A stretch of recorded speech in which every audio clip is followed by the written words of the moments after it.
Hello, my name is Gary Brackett. I'm going to be your mediator today. I'd like to thank you both for coming in. Before we get started, there's just a few little odds and ends that we need to get covered to explain to you a little bit how things are going to operate today before we actually get into the conflict resolution.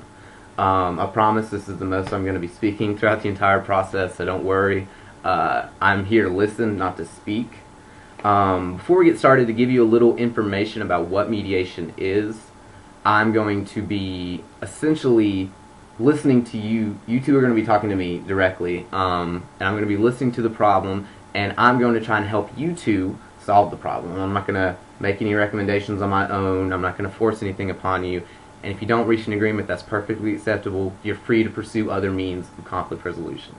But ideally, this is a wonderful program. It has tremendous results, and I really think that we can get a lot accomplished today.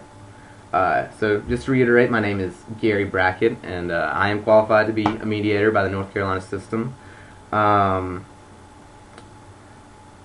I want to be very clear that I am not going to take sides during this matter. I am an impartial party. I'm not a proverbial judge sitting up here judging you, so you don't need to feel compelled, to make your case to me or to convince me of anything, because I'm just here to listen.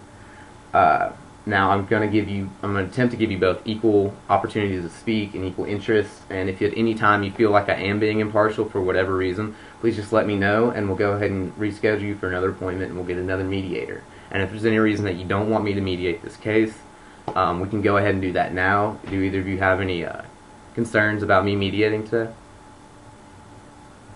Okay, terrific. Thank you. I'm here to help you solve the problem. Mediation is a wonderful form for really conflict resolution, because if you pursue other avenues of conflict resolution through the legal system, you really don't solve the root of the problem, and that's what we're going to try and get here to today. Now, just a few ground rules before we really get started, the way I like to run things. First, it's in order for everybody to get their side of the story out completely and have a effective and civilized discussion, my rule is that only one person may speak at a time. That includes me, that includes you, and that includes you. So whenever, say she's telling her story, we're going to respectfully ask you to withhold any any complaints or anything, any additions you might have to the story, but instead take notes. You're going to observe me taking notes. Now don't worry, I'm not, we're going to report these to a judge or anything. This is for my benefit, just to keep track of the story and all that. And you'll see you have pens and pads in front of you. Feel free to take notes as the story goes.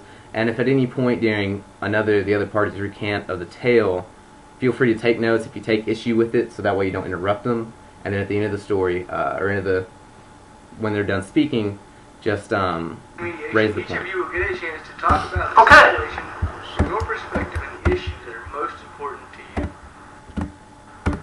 Then Apologies, that was my cell phone going off. Sorry about that. Where were we? Oh yes, one person at a time speaks. And in a general rule, is that something that we can agree to? That we'll maintain etiquette and we'll respect the other party. Is that something that you're okay with? Terrific. How about you? Good. All right. Great. Also, a general rule that I like to uphold, just because these things can kind of get, he said, she said. Can we refrain from using profanity? I think it helps move the discussion along, and instead of getting bogged down in name calling or anything like that. And I think it just generally upholds a more reformed mediation session. Is that okay? Are you okay with that? So can we all agree not to interrupt one another when the other is speaking and not to use profanity? Terrific. Terrific. Now, important point of order here. During the mediation session, I may ask to speak to one of you individually. This is what we call a caucus. So, say I want to get, to talk to you a little bit one-on-one, I will ask you to politely leave the room. I'll escort you out, and then we can talk together. And then when I feel satisfied, or when you feel satisfied, we can bring her back in the room, and vice versa. If I feel the need to speak with you individually, I will ask her to leave the room and escort her out, and then we can have a one-on-one talk. And that just kind of helps facilitate things, because oftentimes with both parties here, especially in the initial stages, It's a little bit, you're kind of dragging your feet, and this way you can get the story out a little bit more open, and I promise that whatever you reveal to me during our individual caucuses, I won't relate to the other party. Don't worry. Also, on account of confidentiality, everything that is going to be said here is going to be confidential. Now, you will see me taking notes, however, I promise you that they will be destroyed by the state law after this meeting, and anything you say here will not be told to any outside parties. So feel free to say whatever you want. Now, one thing I will say about that everything in this meeting is confidential. However, what you talk about is confident, or what you say is confidential, but not necessarily what you talk about is confidential. So, for example, say, well, we were robbing this bank, and then, he said this, well, something like that, I'm obligated to report. But it's very uncommon, and usually the judges and DAs don't really look into what goes on during these mediations, and I promise you that I will not repeat anything unless I absolutely have to. But just keep in mind, don't be cautious. I want you to be very, very at ease, but keep in mind that in very limited circumstances, I may have to report what you say. So, but other than that, just have to tell you that. Wanted you to let you know that.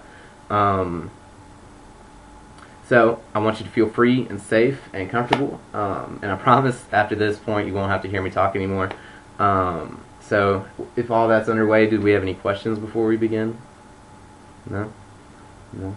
Okay, and as a general rule of etiquette, the way we get started usually is that the person who brings the complaint, or the defendant as we would call them in court, is the one that gets allowed to speak first. Now that's just the way we typically do it. If you don't feel comfortable doing that, if you want to speak first, that's fine, but is everybody okay with having the defendant speak first? Yeah? Alright, well, how about we get started?